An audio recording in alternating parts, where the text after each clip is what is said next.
guys, jumpa lagi dengan Mimin Oyen GG. Mari kita lanjutkan cerita Donghua Dewa Xiaoyan part 16. Ayo langsung aja kita ke alurnya. Pil emas di tangan Xiaoyan bergetar dan dia hampir menjatuhkannya dari tangannya. Getaran ini tampaknya berasal dari seluruh menara pembantaian. Apa yang sebenarnya terjadi yang sampai bisa mengguncang menara pembantaian? Xiaoyan memikirkannya dengan serius dalam hatinya. Getaran di ruang itu berangsur-angsur berhenti, dan sepertinya semuanya sudah tenang kembali. Namun, ketenangan ini hanya berlangsung sesaat, dan ruang itu meledak lagi. Suaranya keras dan sangat keras, seolah-olah ada sesuatu yang menabrak menara pembantaian dengan keras. Seluruh menara pembantaian bergetar dengan gila. Jadi Xiaoyan harus menyerah menelan pil emas saat ini. Karena sekarang dia tidak tahu apa yang sedang terjadi. Dan seluruh menara pembantaian sekarang bergetar. Yuan apa yang terjadi? Xiaoyan bertanya. Pada saat ini, tidak ada sosok permaisuri di sampingnya, tetapi permaisuri menghilang. Xiaoyan merasa bahwa permaisuri selalu berada di sisinya. Namun, sesaat setelah Xiaoyan membuka mulutnya untuk bertanya, sosok permaisuri tidak muncul di sampingnya saat ini. Dan tidak ada jawaban darinya.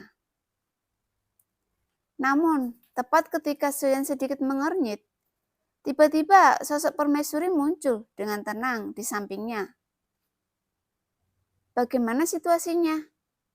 Xiaoyan bertanya lagi setelah melihat permaisuri muncul. Baru saja saya pergi untuk menyelidiki, dan ada binatang buas yang terlalu kuat menabrak menara pembantaian saat ini.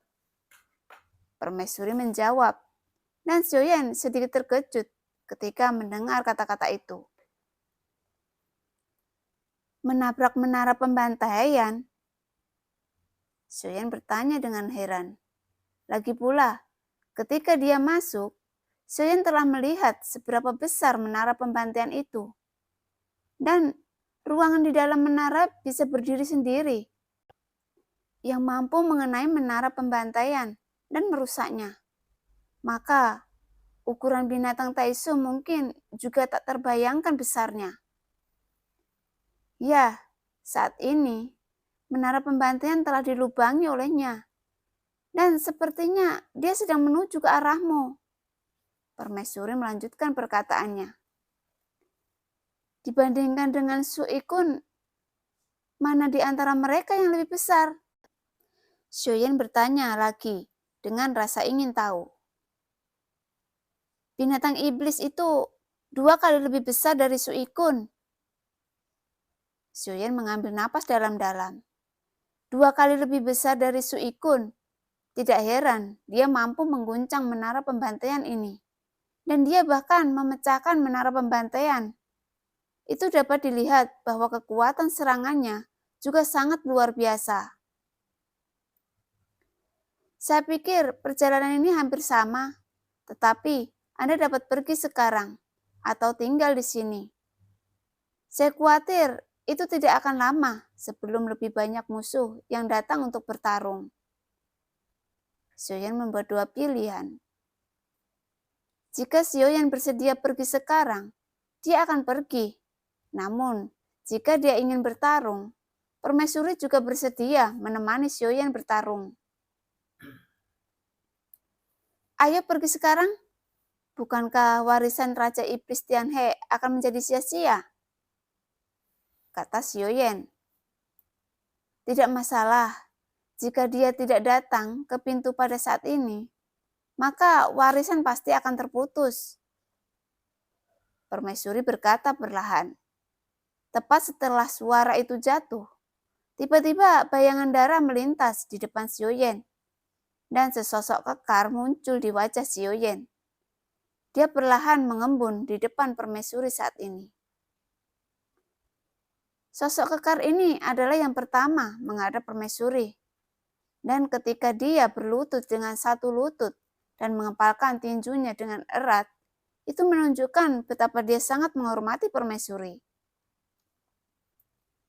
"Nak, apakah kamu bersedia mengambil warisanku?" Sosok itu berkata perlahan. Segera dia menoleh untuk melihat Xiaoyan dan berkata dengan suara yang dalam,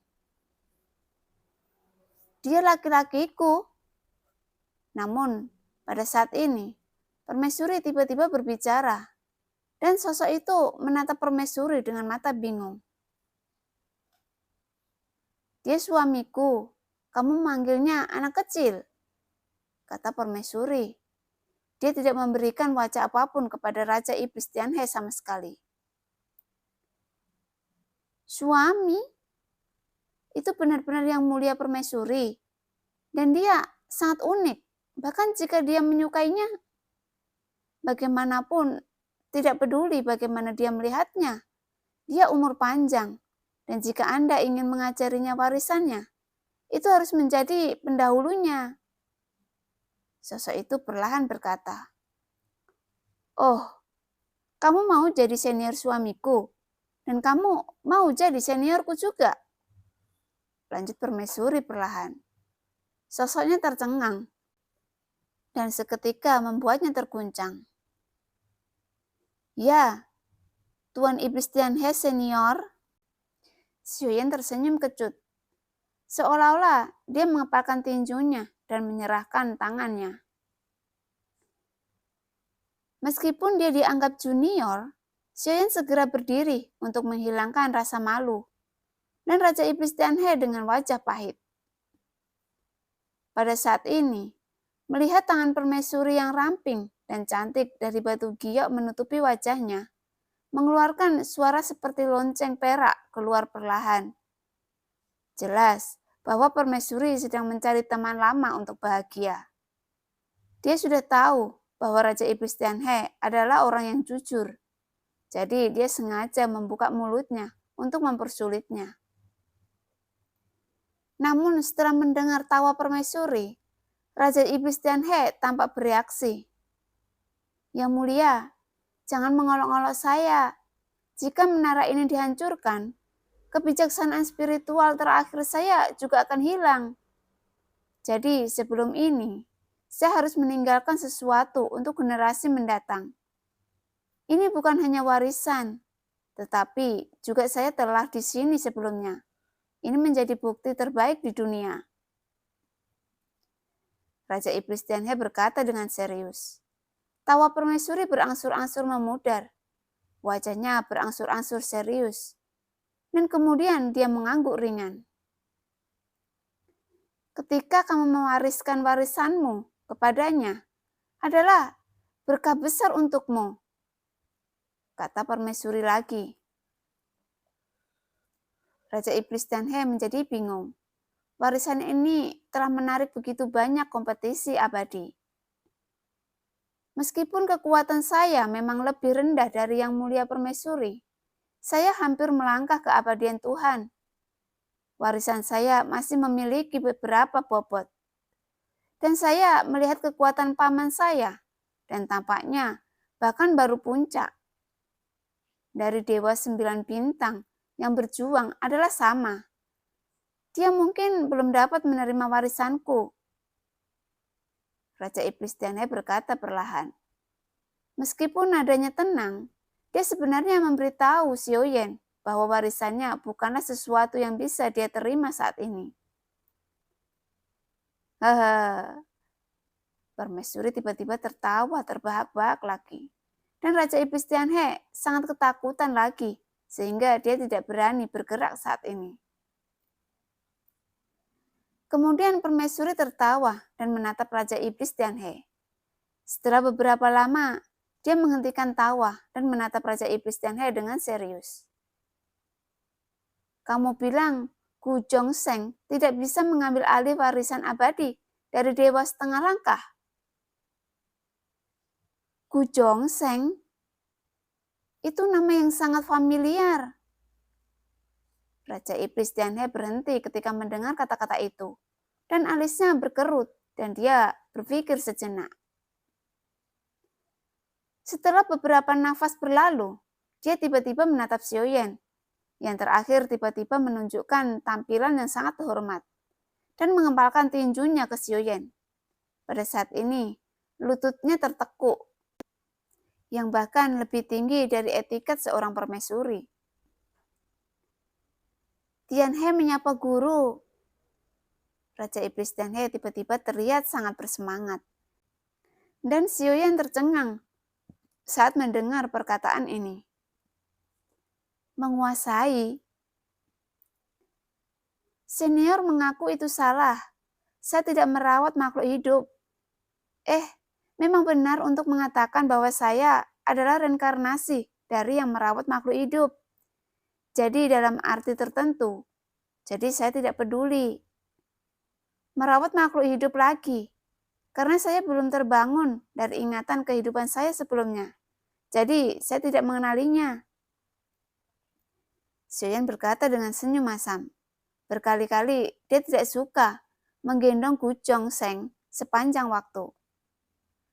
Bahkan jika dirinya saat ini bukan bayangan Gu Zhongsheng, dia masih tidak menyukai perasaan ini.